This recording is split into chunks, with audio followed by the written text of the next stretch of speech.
Hello, my dear class 11 students.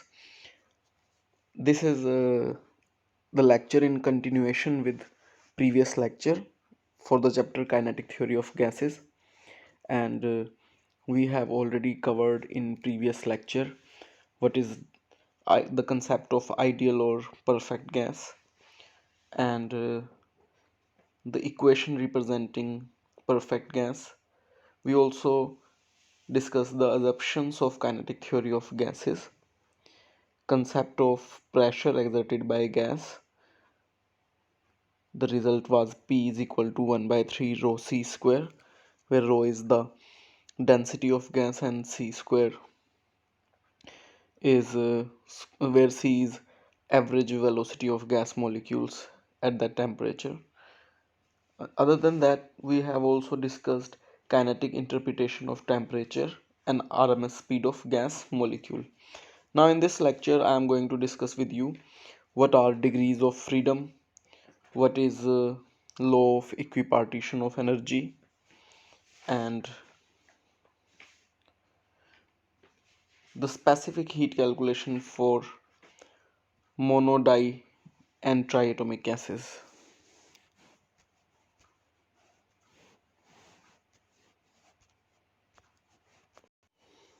So let us start from degrees of freedom. What is degree of freedom? Degree of freedom, like its literal sense, is how much a molecule is free to move. For example, if we are having a molecule or any point object, then this point object can move in three dimensions: x, y, or z. So we can say it has 3 degrees of freedom. Okay, so number of degrees of freedom of a dynamical system is defined as total number of coordinates or independent quantities required to describe it completely, the position and configuration of the system. Motion of a body as a whole from one point to another is called translation. Thus, molecule free to move in space has 3 translational degrees of freedom, जैसा मैंने अभी आपसे ऊपर discuss किया. There is a generalized formula n is equal to 3a minus r, where n is number of degrees of freedom of the system, a number of particles in system, and r number of independent relations among the particles. For monoatomic gas, as I discussed with you, for a single particle, there is no relation with any other particle, and with no relation, it means R is equal to 0. And if we'll put this value in our formula, n is equal to 3a minus r. So number of atoms are 1, so n is equal to 3, number of atoms are 1 minus 0 relation, so n is equal to 3, so I'll get 3 degrees of freedom. So that is for monoatomic gas we are having 3 degrees of freedom, as number of atoms is 1 and relation is 0. By putting in the formula, n is equal to 3a minus r. Okay, similarly for diatomic gas अगर हम बात करें तो diatomic gas में आपके पास दो molecules के बीच में एक रिलेशन हो गया, तो आपका R इज इक्वल टू 1 हो गया और A की वैल्यू आपकी 2 हो गई. तो हम डिग्रीज ऑफ फ्रीडम कैलकुलेट करेंगे अपने फॉर्मूले से 3a माइनस R, 6 माइनस 5 2. तो ये हमारे पास A की वैल्यू 2 और R की वैल्यू 1 पुट की हमने, तो n is equal to 3 into 2 minus 1. Multiply पहले करेंगे हम और सब्ट्रैक्ट बाद में करेंगे. ठीक है. फॉर सिमिलरली अगर हम ट्राइएटोमिक गैस की बात करें तो ये और इंटरेस्टिंग बन जाता है. For triatomic gas we are having 2 cases. One is linear molecule and second is triangular molecule. अगर हम लिनियर मॉलिक्यूल की बात करें तो आप देखोगे कि यहाँ पे 2 रिलेशन है हमारे पास और नंबर ऑफ एटम हमारे पास 3 है. तो इसमें जब हम फॉर्मूला पुट करेंगे n का, 3a की वैल्यू 3 माइनस रिलेशंस की वैल्यू 2, तो 3 3 जा 9 माइनस 2 7। तो हमारे पास जो डिग्रीज ऑफ फ्रीडम आएंगे एक ट्राई एटॉमिक गैस के लीनियर मॉलिक्यूल के लिए, वो हमारे पास कितने आ जाएंगे, 3 × 3 - 2 7। और अगर वो मॉलिक्यूल हमारा एक ट्रायंगुलर फॉर्म में है तो हमारे पास देखो 3 रिलेशन हो गए, R1 R2 और R3, और 3 एटम है हमारे पास।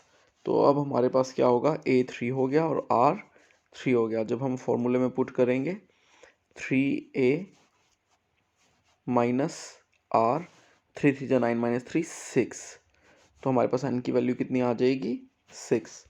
तो इस तरीके से हम डिग्रीज ऑफ फ्रीडम इस फॉर्मूले से कैलकुलेट कर सकते हैं, जो कि है 3A - R। आई होप आपको यहाँ तक समझ में आ गया अच्छे से। इसके बाद नेक्स्ट है हमारे पास law of equipartition of energy.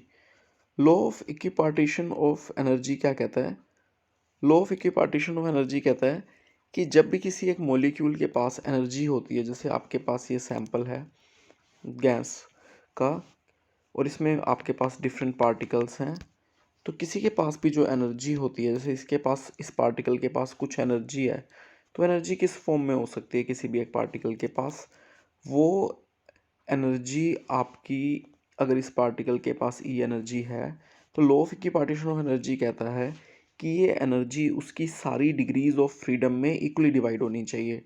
जैसे अगर हमारे पास n डिग्रीज ऑफ फ्रीडम है तो each degree of freedom will have E divide by n energy. So this is known as law of equipartition of energy. According to the equal partition. According to this law, for any dynamical system in thermal equilibrium, the total energy is distributed equally among all the degrees of freedom, and the energy associated with each molecule per degree of freedom is half kBt। क्योंकि हमने अभी पहले calculate किया था कि जैसे 3, अभी मैं आपको बताऊंगा, चलो आगे। हाफ kBt जो है ना, वो आपकी एनर्जी है 1 डिग्री ऑफ फ्रीडम की, where kb is Boltzmann constant and t is the absolute temperature. तो अब अगर हम टोटल एनर्जी की बात करें सिस्टम की, तो वो ट्रांसलेशनल में भी है, t माने ट्रांसलेशनल, r माने रोटेशनल एंड v माने वाइब्रेशनल। तो इन तीनों मोड्स में जो एनर्जी है वो इक्वली डिवाइड होगी, ट्रांसलेटरी, रोटेटरी और vibratory. This is known as law of equipartition of energy. तो ये हमारे को लॉ जो है ये हमें specific heat of gas calculate करने में हेल्प करता है। कैसे हेल्प करता है, उससे पहले हम स्पेसिफिक हीट के बारे में थोड़ा सा समझ लें। स्पेसिफिक हीट होती क्या है, आपने थर्मोडायनेमिक्स में ये फॉर्मूला पढ़ा होगा, Q is equal to mc and T या delta T, where delta T is the change in temperature, m is the mass of gas and Q is the heat supplied to the gas. तो अगर हम किसी भी specimen को जिसका मास m है उसको Q हीट सप्लाई करते हैं और उसका टेम्परेचर डेल्टा T रेज हो जाता है, तो हम C को इस रिलेशन से डिफाइन कर सकते हैं, where C is known as specific heat. तो स्पेसिफिक हीट हमारी डिफाइन होती है जूल या फिर कैलोरी पर kg पर डिग्री सेल्सियस में या पर डिग्री केल्विन में। इसका मतलब क्या है, इसका मतलब है जैसे पानी की जो स्पेसिफिक हीट है वो है 4.2 जूल पर ग्राम पर केल्विन या पर डिग्री सेल्सियस। तो इसका मतलब ये है कि अगर आप 4.2 जूल हीट देंगे 1 ग्राम पानी को, तो उसका टेम्परेचर 1 डिग्री सेल्सियस या फिर 1 केल्विन से इंक्रीज हो जाएगा। एंड वाइज वर्सा, अगर हम पानी में से 1 ग्राम पानी में से 4.2 जूल हीट एक्सट्रैक्ट कर लेंगे तो उसका temperature will drop by 1 degree और 1 केल्विन डिक्रीज हो जाएगा। तो ये हम स्पेसिफिक हीट हमें कैलकुलेट करने में कैसे हेल्प करती है ये चीज़। अगर हम मोनोएटॉमिक गैसेस की बात करें तो मोनोएटॉमिक गैसेस का हमने डिग्री ऑफ फ्रीडम कैलकुलेट किया था 3 है अभी, और हमें पता है कि ये एक लॉ है बोल्ट्जमैन ने जो दिया हमें कि पर डिग्री ऑफ फ्रीडम जो एनर्जी एसोसिएटेड होगी वो हाफ kBt होगी। तो हमारी जो एनर्जी पर मॉलिक्यूल है वो आपके पास आ जाएगी 3/2 kBt। 3/2 kBt कैसे आ जाएगी, 3 डिग्री ऑफ फ्रीडम के मोड हैं और इसको ईच मोड की हाफ kBt एनर्जी से हमने मल्टीप्लाई कर दिया, तो 3/2 kBt आ गई हमारे पास energy. Total internal energy of 1 mole of gas की अगर हम बात करें तो वो कितनी हो जाएगी, वो हो जाएगी 3/2 RT, क्योंकि आपको पता है कि जब आप Kb को Na से मल्टीप्लाई करोगे फॉर 1 मोल तो वो आपका गैस कांस्टेंट R बन जाता है। तो एक मॉलिक्यूल की एनर्जी को जब हम Na से मल्टीप्लाई कर देंगे एवोगैड्रो नंबर से तो वो 1 मोल की एनर्जी बन जाएगी। तो और फिर Kb इंटू Na को मैंने क्या लिख दिया, R, जो आपने पिछले लेक्चर में पढ़ा था। अब हमारे पास दो तरह की जो हैं स्पेसिफिक हीट होती हैं, एक होती है Cv और एक होती है Cp। Cv का मतलब होता है specific heat at constant volume, यानी कि अगर आप गैस का वॉल्यूम एक्सपैंड होने ना दें, आप उसे गर्म करें क्लोज्ड चैम्बर में, तब आपको पता है कि आपका थोड़ी हीट से चेंज इन टेम्परेचर आप ज़्यादा ला पाएंगे। तो यानी कि स्पेसिफिक हीट जो है वो कम हो जाएगी, per unit degree change in temperature लाने के लिए हीट रिक्वायर्ड कम हो जाएगी। और Cp का मतलब है कि जो गैस है उसका वॉल्यूम जो है वो वेरिएबल है। तो इन जनरल जब आप किसी गैस को हीट करेंगे तो वो एक्सपैंड होती है, तो उसका वॉल्यूम इंक्रीज़ होएगा। अगर आप उसका एक एंड ओपन छोड़ देंगे टुवार्ड्स एटमॉस्फेरिक प्रेशर तो उसका जो वॉल्यूम है वो इंक्रीज़ होएगा। तो आप गैस को जब हीट करेंगे तो वो एक्सपैंड भी होएगी, तो उसका चेंज इन टेम्परेचर कम आएगा। तो Cp की वैल्यू जनरली ज़्यादा होती है। Cp और Cv में आपने रिलेशन पढ़ा होगा थर्मोडायनेमिक्स में, which is Cp minus Cv is equal to R। ये मेयर फॉर्मूला भी कहते हैं हम इसको, Cp minus Cv is equal to R को। तो Cv क्या हुआ, du by dt, change in heat divide by change in temperature. तो Cv की वैल्यू जब हम 3/2 RT को डिफ्रेंशिएट करेंगे तो 3/2 R आ जाएगी हमारे पास। अब हमें रिलेशन पता है कि Cp is equal to Cv plus R, Mayer formula Cp is equal to Cv plus R। और अगर ये आपने फार्मूला नहीं भी पढ़ा तो भी ये फार्मूला आपको करवा दिया जाएगा जब थर्मोडायनेमिक्स कवर होगा। तो आप इसको भी याद रख सकते हैं, ये आपका मेयर फॉर्मूला है, M कैपिटल लिखेंगे हम, मेयर्स फॉर्मूला। तो यानी कि अगर आप R ऐड कर देंगे तो वो Cp आ जाएगी। तो 3/2 R में हमने R ऐड किया तो वो 5/2 R बन गया। अब हमारे पास Cp भी है और हमारे पास Cv भी है, और Cp बाय Cv के रेशो को हम गामा कहते हैं, जो हमारा थर्मोडायनेमिक्स में भी बहुत यूज़ होता है, आपने देखा होगा। अभी आप पढ़ेंगे अभी आप थर्मोडायनेमिक्स में कि जब हम वर्क डन कैलकुलेट करते हैं एडियाबैटिक चेंज का तो उसमें गामा का बहुत रोल होता है। तो गामा जो है मोनोटोमिक गैस के लिए उसकी वैल्यू कितनी आ गई, डिवाइड जब हम कर देंगे Cp को Cv से R कट जाएगा 1.67। ऐसे ही अगर हम डायटोमिक गैस के लिए बात करेंगे तो हमने कैलकुलेट किया था कि डिग्रीज ऑफ फ्रीडम जो है वो 5 होते हैं हमारे। और अभी अभी हमने ऊपर पढ़ा कि 1 डिग्री ऑफ फ्रीडम में जो एनर्जी होती है वो हाफ KBT होती है पर डिग्री ऑफ फ्रीडम। तो 5 के लिए कितनी हो जाएगी, 5/2 KBT। और जब हम फॉर 1 मोल कैलकुलेट करेंगे तो हम उसको Na से मल्टीप्लाई करेंगे, 5/2 KBT को Na से, और Kb इंटू Na जैसे मैंने अभी आपको बताया R हो जाएगा, तो यू विल गेट 5/2 RT।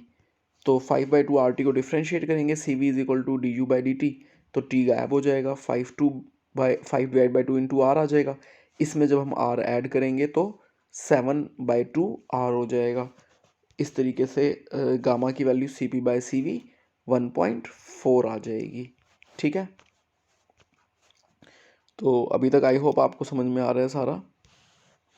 ऐसे ही जब हम ट्राइएटॉमिक गैस की बात करेंगे तो ट्राइएटॉमिक गैस के लिए हमने डिग्रीज ऑफ फ्रीडम कितनी कैलकुलेट की। ट्राइएटॉमिक गैस में हमने लिनियर के लिए जो डिग्रीज ऑफ फ्रीडम कैलकुलेट की 7 कैलकुलेट की हमने लिनियर के लिए, और नॉन लिनियर के लिए हमने 6 कैलकुलेट की। तो लिनियर के लिए आपके पास 7/2 RT डिफ्रेंशिएट करेंगे विद रिस्पेक्ट टू T तो आपके पास 7/2 R आ जाएगा। फिर जब आप इसमें ऐड करेंगे R को तो आपके पास 9/2 R आ जाएगा, तो ये Cp आ गया आपके पास, और 7/2 R Cv है। इन दोनों का आप रेशो लेंगे तो 1.28 गामा आपके पास आ गया लीनियर मॉलिक्यूल के। नॉन लीनियर मॉलिक्यूल के लिए हमारे डिग्रीज ऑफ फ्रीडम 6 हैं, हाफ KBT एक मॉलिक्यूल की एनर्जी है, मल्टीप्लाई कर देंगे 3 KBT आ जाएगा फॉर 1 मॉलिक्यूल। जब हम इसको मल्टीप्लाई कर देंगे एवोगैड्रो नंबर से तो हमारे पास ये आ जाएगा 1 मोल ऑफ गैस के लिए, और Kb इंटू Na को मैं क्या लिख सकता हूँ, R लिख सकता हूँ। तो ये 3RT आ जाएगा मेरे पास, और 3RT में मैं जब R ऐड कर दूंगा तो 4 पहले 3RT में R ऐड करने से पहले ये आपके पास, आप इसको डिफ्रेंशिएट करेंगे CV कैलकुलेट करने के लिए। CV कैलकुलेट करने के लिए जब आप 3RT को डिफ्रेंशिएट करेंगे विद रिस्पेक्ट टू टेम्परेचर तो यू विल गेट 3R। तो ये आपके पास CV आ गया 3R, और इसमें जब आप R ऐड करेंगे तो you will get CP 3R + R 4R। दोनों का रेशो लेंगे 4/3, तो गामा की वैल्यू आ गई 1.33 फॉर नॉन लीनियर मॉलिक्यूल। तो इसी तरीके से अगर 3 से आगे हम जाएं तो हमारे जो मोड्स हैं वो कैलकुलेशन और कॉम्प्लेक्स होती चली जाती है। तो एक हम जनरल फार्मूला पढ़ लेते हैं कि अगर पॉलीएटॉमिक कोई भी गैस मॉलिक्यूल हमारे पास है तो 3 तो उसके पास ट्रांसलेशनल मोड होंगे, 3 रोटेशनल मोड होंगे, और उसके पास एक certain number of vibrational mode होंगे जिन्हें हमने F मान लिया। तो अब उसकी एनर्जी क्या होगी, उसकी एनर्जी होगी 3 + FRT। ये 3 + FRT कैसे आया, ये समझने वाली बात है यहाँ पे।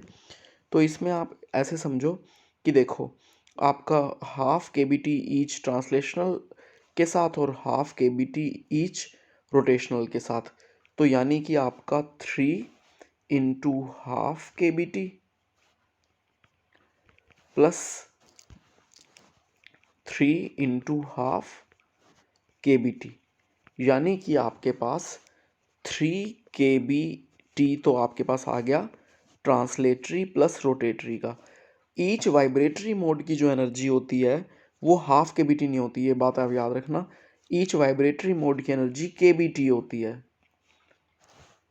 ट्रांसलेटरी और रोटेटरी मोड की ½ kBt होती है। तो अगर आपके F वाइब्रेटरी मोड है तो F kBt आपकी एनर्जी आ जाएगी वाइब्रेटरी मोड की, और तीनों को अगर आप ऐड करेंगे तो kBt आपका कॉमन आ जाएगा और अंदर बचेगा आपके पास 3 + F। तो इसी तरीके से यहाँ पे आपके पास 3 + F और साथ में आपके पास बचेगा kBt। तो अब 3 + F kBt पे बाकी फेनोमेना सेम है। आप इसको एवोगैड्रो नंबर से मल्टीप्लाई करेंगे तो ये 1 मोल के लिए आ जाएगा। Kb × Na को आप R लिख सकते हैं, तो ये 3 + FRT आ जाएगा। फिर आप इसको डिफ्रेंशिएट करेंगे विद रिस्पेक्ट टू टेम्परेचर तो आपके पास CV आ जाएगी। CV कितनी आ जाएगी डिफ्रेंशिएट करने पे, 3 + FR आ जाएगी। फिर आप इसमें एक R ऐड करेंगे तो ये आपके पास CP बन जाएगी। तो CP की वैल्यू क्या बन जाएगी, 4 + FR बन जाएगी। तो इन जनरल फिर जब आप गामा निकालेंगे तो CP/CV वो आपके पास आ जाएगा 4 + FR / 3 + FR, R से R कैंसिल हो जाएगा। तो इस तरीके से आपके पास गामा 4 + F या हाँ यही 4 + F / 3 + F आपके पास जनरल फार्मूला आ जाएगा किसी भी पॉलीएटॉमिक गैस मॉलिक्यूल के लिए जिसके पास F वाइब्रेटरी मोड है। तो पॉइंट क्या ध्यान रखना है कि ट्रांसलेटरी और रोटेटरी के लिए each degree of freedom each molecule की एनर्जी ½ kBt होती है, जबकि ईच वाइब्रेशनल मोड के लिए वो एनर्जी kBt होती है। ठीक है, तो बस इसके साथ हमारा काइनेटिक थ्योरी वाला चैप्टर ख़त्म हो जाता है। एक वीडियो मैं आपसे और शेयर करूँगा इसके अलावा, जिसमें हमारा लास्ट चैप्टर का बीट्स वाला फेनोमेना रहता था, और फिर ये 2 जो आपके लास्ट के चैप्टर हैं काइनेटिक थ्योरी और आपका ऑसिलेशन एंड वेव्स वो आपके कवर हो जाएंगे। ठीक है, तो like always, thanks for watching and take care of yourself.